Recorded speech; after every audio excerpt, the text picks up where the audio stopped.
नमस्कार बच्चों, Pushpa education the key of success में आप सभी स्टूडेंट्स का हार्दिक अभिनंदन, हार्दिक स्वागत।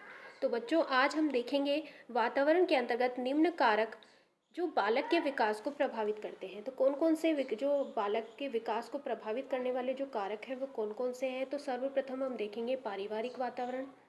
जो परिवार का वातावरण होता है वो बच्चे के विकास को प्रभावित करता है। विद्यालय का वातावरण जो बच्चे के विकास को प्रभावित करता है। सामाजिक एवं सांस्कृतिक वातावरण और भौगोलिक वातावरण। और एक है हमारा मनोवैज्ञानिक वातावरण। मनोवैज्ञानिक वातावरण। पारिवारिक वातावरण के अंतर्गत हम देखेंगे कि जो परिवार है वो एक अनौपचारिक शिक्षा का साधन है। आप सभी जानते हैं कि औपचारिक शिक्षा और अनौपचारिक शिक्षा क्या होती है, जिसके अंतर्गत माँ की जो माँ जो होती है, सर्वप्रथम शिक्षा कौन देता है? माँ ही देती है। और माँ ही संस्कारों का विकास करती है। माँ ही क्या करती है? संस्कारों का विकास करती है। जिसके अंतर्गत जो माँ होती है वह प्रथम गुरु होती है और जिसके द्वारा संस्कारों की शिक्षा भी दी जाती है। एक महोदय थे फ्रोबेल। फ्रोबेल ने कहा था कि जो माताएं होती हैं वे एक आदर्श अध्यापिकाएं होती हैं तथा परिवार द्वारा दी जाने वाली अनौपचारिक शिक्षा महत्वपूर्ण और प्रभावशाली होती है। तो परिवार के अंतर्गत मैंने आपको बताया कि जो परिवार है वो एक अनौपचारिक शिक्षा का साधन है, जिसके अंतर्गत जो माँ होती है वो महत्वपूर्ण भूमिका निभाती है। माँ क्या होती है? महत्वपूर्ण भूमिका निभा रही होती है। और संस्कारों की शिक्षा भी कौन देता है? संस्कारों की शिक्षा भी जो माँ होती है वही देती है। आप सभी देखते होंगे, एक छोटा बच्चा है, उस छोटे बच्चे को जो माँ होती है अपने घर के पूरे काम जब करती है तो वो काम करते करते जब बच्चा उसके पीछे पीछे घूम रहा होता है तो माँ उसको पढ़ा रही होती है, उसको ज्ञान दे रही होती है, उसको ABCD अल्फ़ाबेट सिखा रही होती है, उसको अच्छी अच्छी बातें बता रही होती है। तो माँ डबल रोल निभाती है कि माँ अपने घर का भी पूरा वर्क करती रहती है और माँ जो है वो बच्चे को छोटे जो बच्चे होते हैं उनको संस्कारों की शिक्षा दी होती है। उनको परिवार में ही अनौपचारिक शिक्षा के माध्यम से इतना अच्छा बना देती है बच्चे को कि वो स्कूल में जा सके। पेस्टोलॉजी ने भी कुछ कहा था। तो पेस्टोलॉजी ने कहा था परिवार सीखने का सर्वोत्तम साधन है। पेस्टोलॉजी ने क्या कहा कि जो परिवार है वो सीखने का सर्वोत्तम साधन है। परिवार क्या है? सीखने का सर्वोत्तम साधन है। बालक का प्रथम विद्यालय ही वो भी क्या है? परिवार, वो परिवार ही है। प्रथम विद्यालय क्या है? परिवार ही है। अब परिवार में जो कारक हैं वो कौन कौन से कारक आते हैं जो बच्चे के विकास को प्रभावित करते हैं। आप सिर्फ इसमें आपको पूछेगा, एक क्वेश्चन दे देगा कि कौन सा कारक परिवार वातावरण के अंतर्गत आता है, कौन सा विद्यालय वातावरण के अंतर्गत, कौन सा सामाजिक सांस्कृतिक और कौन सा भौगोलिक और कौन सा मनोवैज्ञानिक। सिर्फ आपको इसको पॉइंट्स को याद करना है। तो इसमें ज़्यादा हम डिटेल में ना जाते हुए हम फटाफट पॉइंट्स को देखेंगे और नेक्स्ट क्लासेस को आगे कंटिन्यू करेंगे। अब हम देखेंगे इसमें कौन कौन से कारक हैं। तो पहला है माता पिता का असंतोषजनक वैवाहिक जीवन। इसमें जो माता पिता हैं उनके अगर वैवाहिक जीवन अच्छा नहीं है तो वो बच्चे को प्रभावित करता है। नेक्स्ट है माता पिता का पक्षपातपूर्ण व्यवहार, यानी अगर बच्चे से किसी तरह का व्यवहार में पक्षपात हो रहा है तो वो भी बच्चे के विकास को प्रभावित करता है। अत्यधिक ममता व लाड़ प्यार, कठोर नियंत्रण व अनुशासन और जन्मक्रम, ये सब किस में आ जाते हैं? ये पारिवारिक वातावरण के अंतर्गत आ जाते हैं। नेक्स्ट हम देखेंगे विद्यालय वातावरण। तो विद्यालय वातावरण के अंतर्गत क्या है? तो विद्यालय जो वातावरण है वो एक औपचारिक शिक्षा है। देखिए, मैंने आपको बताया कि जो पारिवारिक वातावरण है वो अनौपचारिक शिक्षा के अंतर्गत आता है और जो विद्यालय वातावरण आता है वो औपचारिक शिक्षा के अंतर्गत आता है, क्योंकि विद्यालय की चार दीवारी में ही क्या दी जाती है? शिक्षा दी जाती है। तो विद्यालय क्या हुआ? औपचारिक शिक्षा का मुख्य साधन हुआ विद्यालय, जिसके अंतर्गत शिक्षक की एक महत्वपूर्ण भूमिका होती है। आप सभी जानते हैं कि विद्यालय के अंतर्गत शिक्षक है तभी शिक्षा प्रदान की जाती है। शिक्षक है तभी क्या होती है? शिक्षा प्रदान की जाती है। और इसमें विद्यालय में अगर शिक्षक है तो उस शिक्षक का एक क्या है? महत्वपूर्ण स्थान है और उसकी भूमिका भी महत्वपूर्ण है। पूर्व प्राथमिक शिक्षा के जन्मदाता कौन? जर्मनी के विश्वविख्यात शिक्षा फ्रोबेल माने जाते हैं। पूर्व प्राथमिक शिक्षा के जन्मदाता जर्मनी के कौन? विख्यात शिक्षा शास्त्री फ्रोबेल माने जाते हैं। जो फ्रोबेल हैं वो कहाँ के थे? जर्मनी के थे। फ्रोबेल कहाँ के? जर्मनी के। और फ्रोबेल को क्या माना जाता था? फ्रोबेल को पूर्व प्राथमिक शिक्षा के जन्मदाता माना जाता है। उन्होंने 1837 में जर्मनी के ब्लैकबर्ग नामक ग्राम में, कहाँ पे, 1837 में ब्लैकबर्ग नामक इस ग्राम में, गांव था, उसमें प्रथम पूर्व प्राथमिक विद्यालय किंडरगार्टन की स्थापना करके पूर्व प्राथमिक शिक्षा को जन्म दिया।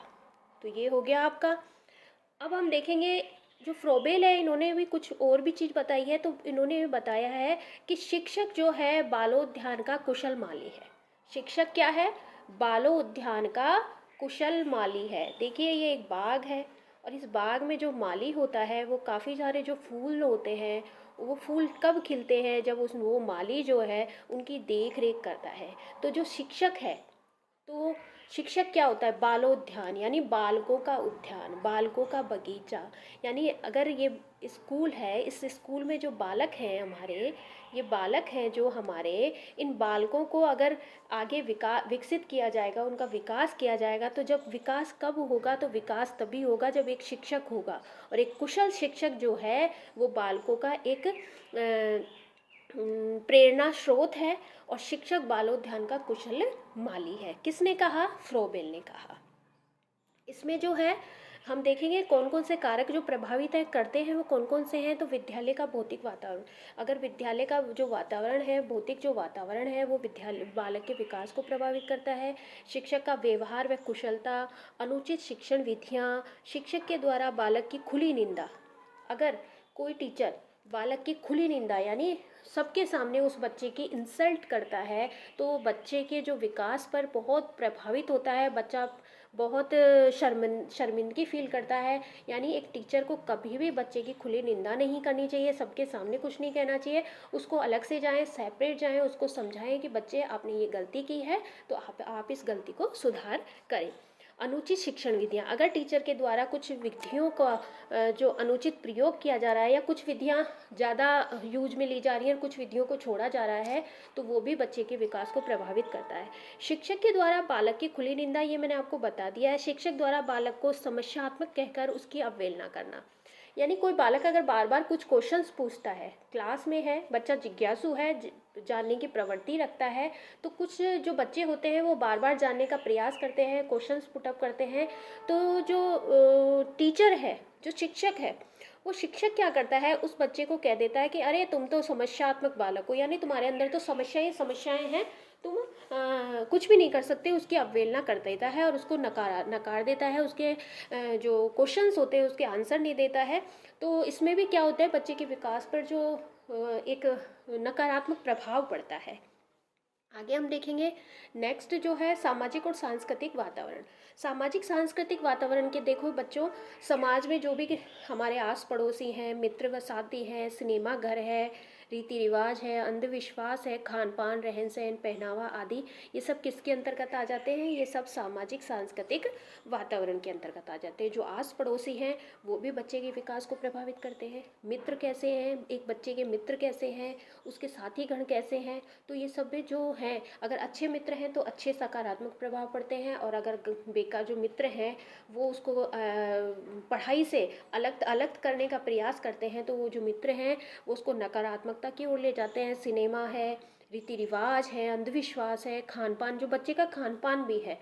अगर हम खाना हमारा जो होगा, वेजिटेरियन होंगे हम लोग, तो खाना हमारा अगर अच्छा है तो वो हमारे मस्तिष्क को, हमारे स्वास्थ्य को प्रभावित करता है।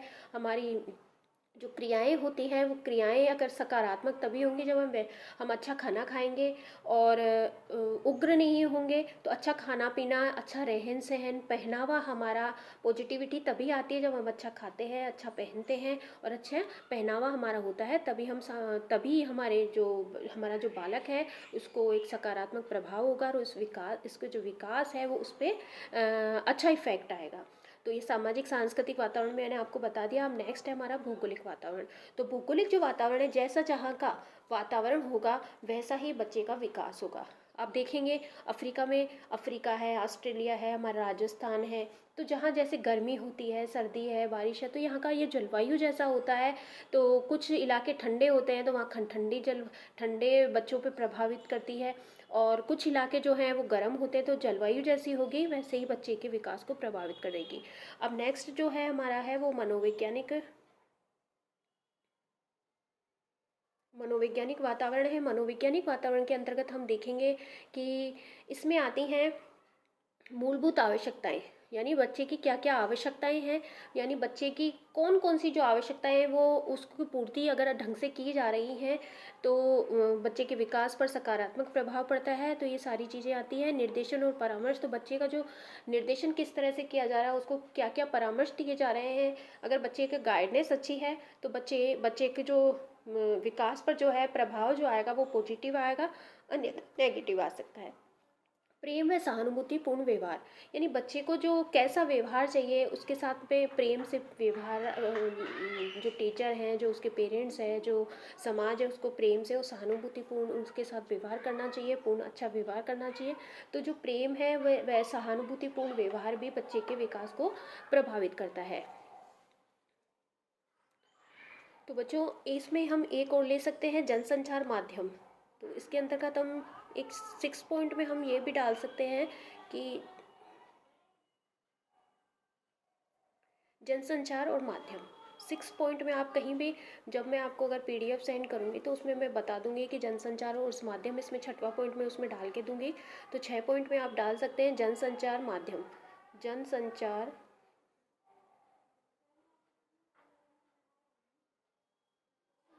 माध्यम। 6वें पॉइंट में आप जनसंचार माध्यम डाल सकते हैं। इसमें कौन कौन सी चीज़ें आएंगी जो हमें जो जनता को कैसे उसका संचार होता है, कौन कौन सी चीज़ें हैं जो संचारित होती हैं, तो वो है हमारा टीवी है, फ़ोन है, रेडियो वगैरह है, आदि चीज़ें। इनसे भी बच्चे के विकास पर क्या होती है, विकास प्रभावित होता है। यानी कौन कौन से टीवी, चाहे आप इस टीवी को आप ऐसे लिखिए, चाहे आप इस टीवी को ऐसे लिखिए, कोई दिक्कत नहीं है, कैसे भी आप कर सकते हैं जैसे आपको सुविधा लगे।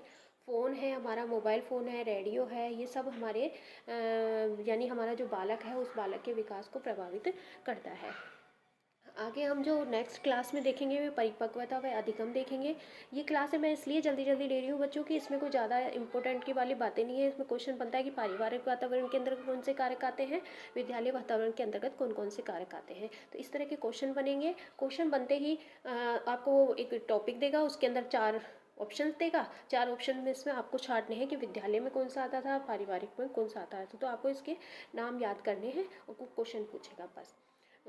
तो हम 1-2 क्लासें बहुत जल्दी जल्दी लेने वाले हैं, फिर हमारे कुछ सिद्धांत चालू हो जाएंगे तो उनको मैं बहुत आपको अच्छे से डिटेल से बहुत अच्छे से समझाऊंगी। तो आपने इस वीडियो को देखा, हमने काफ़ी दिन में क्लास ली है, तो बच्चों कुछ अर्जेंट काम की वजह से मैं क्लास नहीं ले पाई थी, तो उसके लिए मैं आपसे सॉरी बोलती हूँ। और आपने इस वीडियो को देखा, थैंक्स फॉर वॉचिंग। और बच्चों इसी तरह आप आगे बढ़ते रहिए, आपकी सभी इच्छाएँ पूरी हों और सकारात्मक तरीके से तैयारी करते रहिए। इसी तरह आपकी जो भर्ती है आने वाली है, रीट का जो एग्ज़ाम है वो होने वाला है, 2nd ग्रेड के लिए भी ये जो मेरे वीडियोस हैं बहुत काम आएंगे आपको। तो मैं यहीं पे इस वीडियो को समाप्त करती हूँ। नमस्कार, थैंक यू।